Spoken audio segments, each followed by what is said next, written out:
think one of the things we'd like everyone to understand is that the National Children's Cancer Society is there for every family who has a child with cancer.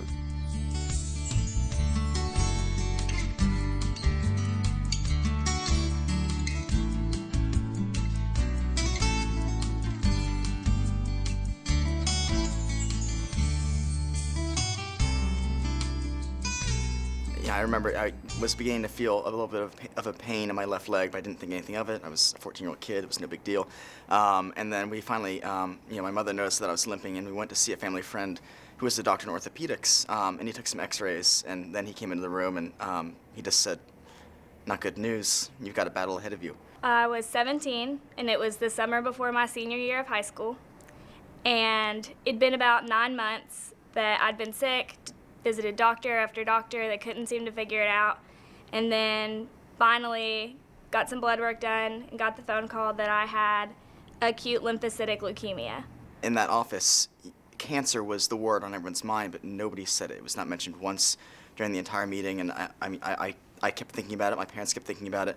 I'm sure he did as well, but nobody wanted to ask that question, is this cancer? Because as soon as you said that word, it all begins. From that first moment you're told that your child has cancer until you've gone through the surgeries and the chemotherapy, it's just like a tidal wave of activity that takes over the entire family life.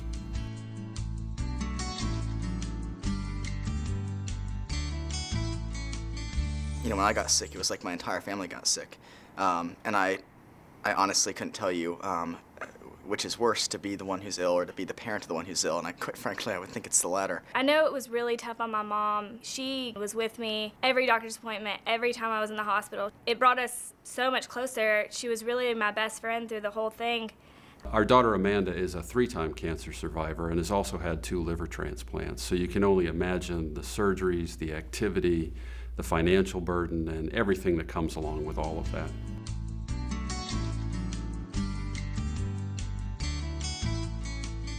I'm a couple years out, and I've had, unfortunately, 1 relapse so far.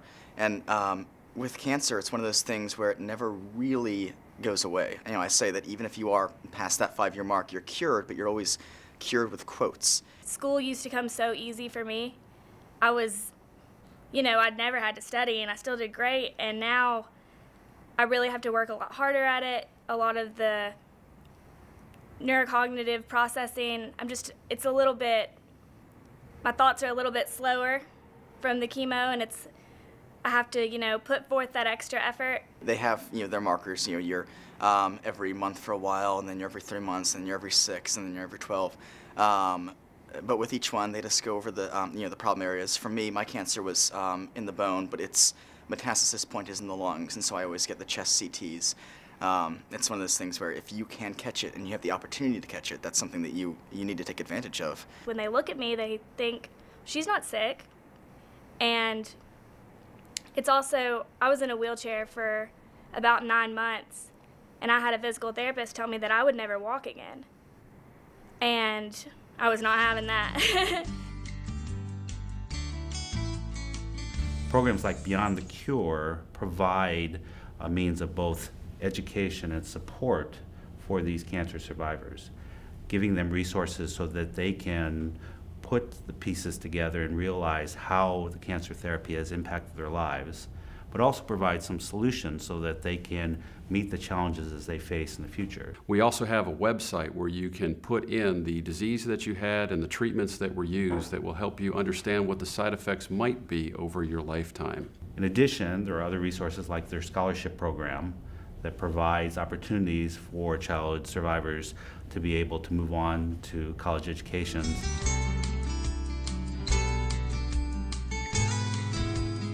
Despite all the difficult times you go through when your child is experiencing cancer, the flip side of that is when they make it through is that you experience gratitude literally every minute of every day. I have a beautiful, gorgeous, wonderful 21-year-old daughter now who is just thriving. She's an aspiring artist. She's in school getting all A's. It's been so exciting for us. I'm gonna go into pediatric oncology, and I'm gonna help these patients just like me, and I can go in and I can tell them I've been there, like I've seen this, I've been in your shoes, and I'm on the other side now, and just kind of give them that hope and support that they can survive and be successful and do whatever they want. I still remember leaving the hospital that last time and thinking, I am going to be back here, I am going to be a doctor.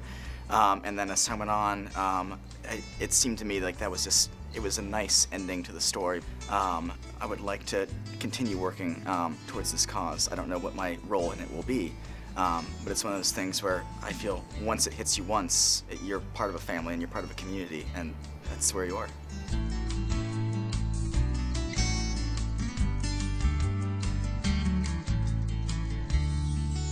It's an amazing thing that they do here, and I'm incredibly grateful that we came across this group.